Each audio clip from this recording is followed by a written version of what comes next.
Right. All right, so there is worldwide criticism after shocking reports that a Christian pastor is now facing execution in Iran for not renouncing his religion. He is Iranian. His name is Youcef Nadarkhani, and he is in his 30s. He converted to Christianity when he was 19 and is refusing to recant his faith.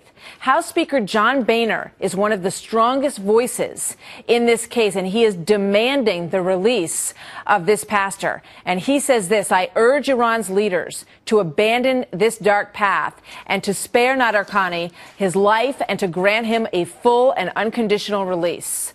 Joined now by Zuhdi Jasser, who is the president and founder of the American Islamic Forum for Democracy, and Father Jonathan Morris, who is a Roman Catholic priest and a Fox News contributor. Gentlemen, welcome. Thank you. Good to have you here this morning. This is a very serious case. This is a Christian man with a family in Iran.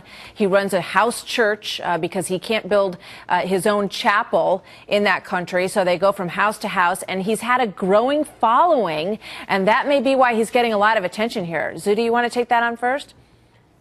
Yeah, you know, I think it's so important for us to realize that, first of all, we need to do everything we can to stop this execution and have him released.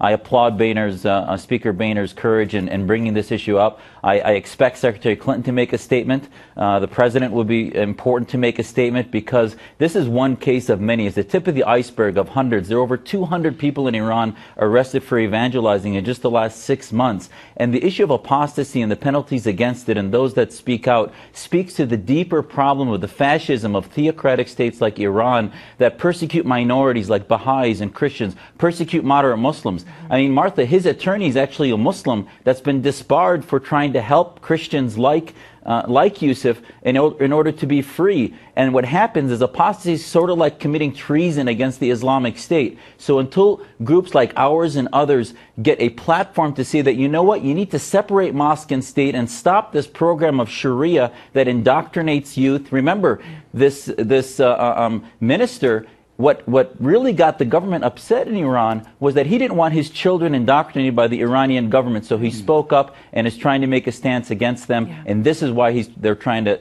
stop him from speaking out and kill him. All right, Jonathan, this story reminds me of the stories of the lives of saints. You know, he's literally taking his own life in his hands to stand up for his Christian faith. That's right, Martha. And there's certainly there's a very interesting political dimension to this. But the number one story, the storyline, is that this man and his lawyer as well have decided to risk their own lives, have decided to risk their own families' lives for the sake of their fundamental beliefs. I remember so well when Condoleezza Rice said that religious liberty is not just one right among many, but it is the litmus test for a nation's ability to protect human rights. Yeah. We're seeing him stand up for it. Interestingly enough, Martha, I looked yesterday. There was one news story on this that I could find. It was done by FoxNews.com. Yeah. Today, 253.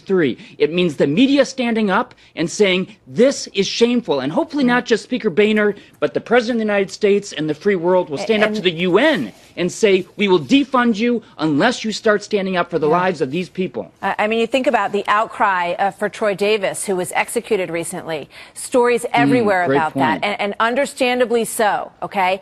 Because there was a lot of questions about that case.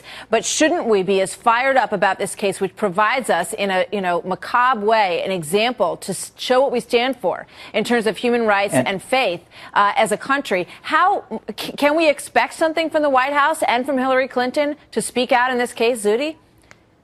Well, I hope we can. I mean, if they're going to stand by the words that President Obama stated at the UN last week that he was applauded for, and the UN's actually going to be about human rights and not just a show of dictators, I think ultimately they're going to need to make a statement and use this to say, you know what, we didn't walk away from the millions of Iranians that walked in the streets in the summer of 2009 and try to recoup the loss of credibility that the United States had when we did walk away from them. So maybe it's time now to use Youcef's case and so many others at litmus tests to show that we stand for for the Universal Declaration of Human Rights and behind Muslims, Christians, Jews, Baha'is, and others that are persecuted in fascist states like the Iranian regime. All right. Well, credit goes to John Boehner for bringing this into the country's attention. And as you say, we expect that we will hear something from the White House and perhaps the State Department as well in defense of this man whose life could be put to death any moment now, really. As of last night, that window is open for his execution. So we will continue to stay on top of this. Father Jonathan, my thanks to you for being here. Zuhdi Jasser, as always, a pleasure to have you with us as well. Thank you, sir. Terrific panel right there.